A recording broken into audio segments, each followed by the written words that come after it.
You are watching BitBNS News. आज की headlines. भारतीय संसद का विंटर सेशन बिना क्रिप्टो बिल के एंड हुआ। US renewable energy service providers bitcoin mining के साथ $2.4 बिलियन के डेटा सेंटर का निर्माण करेगा। क्रिसमस से पहले शिबा इनू ऑस्ट्रेलियाई एक्सचेंज कॉइनजार पे लिस्ट हुआ। पॉलीगॉन रिकॉर्ड हाई पर पहुंचने के बाद शिबा इनू को पार करने के करीब।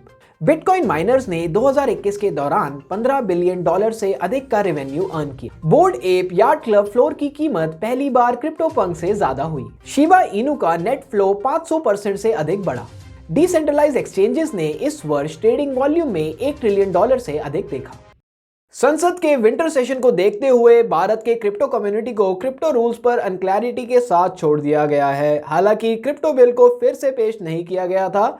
इसके साथ यह दूसरी बार होगा जब the crypto currency and regulation of official digital currency bill 2021 को एजेंडे में लिस्ट किया गया था, लेकिन इसे संसद में कभी नहीं बनाया गया। दूसरे बार पोस्टपोन होने के बाद भारतीय क्रिप्टो बिल के कानून बनने की कोई पॉसिबिलिटी नहीं है, कम से कम अगले साल के बजट सत्र तक, जो अप्रैल महीने में अंत होगा। एबिलीन के इतिहास में सबसे महत्वपूर्ण परियोजनाओं में से एक को ह्यूस्टन बेस्ड एनर्जी टेक्नोलॉजी और इंफ्रास्ट्रक्चर फर्म लैंसियम के साथ मिलकर शुरू किया जाएगा। दरअसल कार्बन न्यूट्रल कंप्यूटिंग सेवा प्रदाता लैंसियम ने 21 दिसंबर को घोषणा की कि उसने एबिलीन और टेलर काउंटी में बड़े पैमाने पर renewable energy power data centre facility के निर्माण के लिए 20 वर्षों में $2.4 बिलियन खर्च करने की योजना बनाई है, एक ऑफिशियल प्रेस स्टेटमेंट के अनुसार। 2021 meme based coin Shiba Inu के लिए माइलस्टोन बन के उभरा है। क्रिसमस और नए साल के उत्सव से ठीक पहले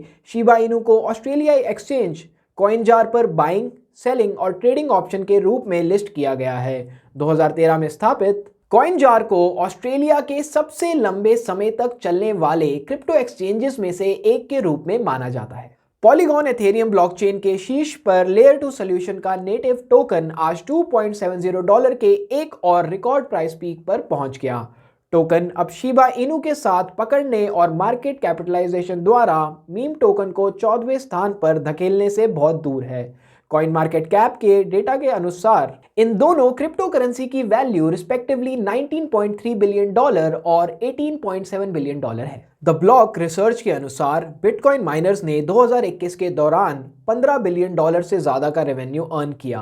ब्लॉक रिसर्च की 2022 डिजिटल एसेट आउटलुक रिपोर्ट के अनुसार अनुमान 206% की साल दर साल ग्रोथ का प्रतिनिधित्व करता है। यह ध्यान दिया जाना चाहिए कि अनुमान इस धारणा पर आधारित है कि माइनिंग कंपनीज इलेक्ट्रिसिटी और दूसरे रिसोर्सेज के पेमेंट के लिए अपनी एक्वायर्ड डिजिटल एसेट सेल करते हैं। कुछ माइनर्स अपने माइनिंग कॉइन्स को होल्ड करते हैं। ओपन सी के डेटा से पता चलता है कि कल BAYC NFT कलेक्शन की मिनिमम वैल्यू 54 एथेरियम थी, जबकि क्रिप्टो पंक NFT कलेक्शन की मिनिमम वैल्यू 52.8 एथेरियम थी।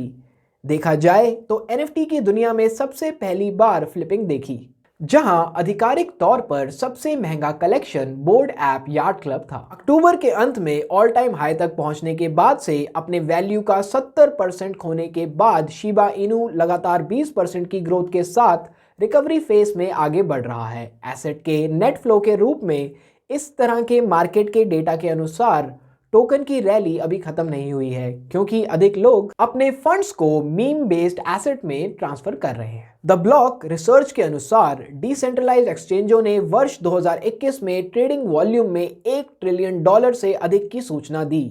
यह डेटा 23 दिसंबर के डेटा के आधार पर 2020 डेक्स ट्रेडिंग वॉल्यूम की तुलना में 858% की ग्रोथ है। पिछले साल डेक्स ने ट्रेडिंग वॉल्यूम में $115 बिलियन से अधिक की सुविधा प्रदान की।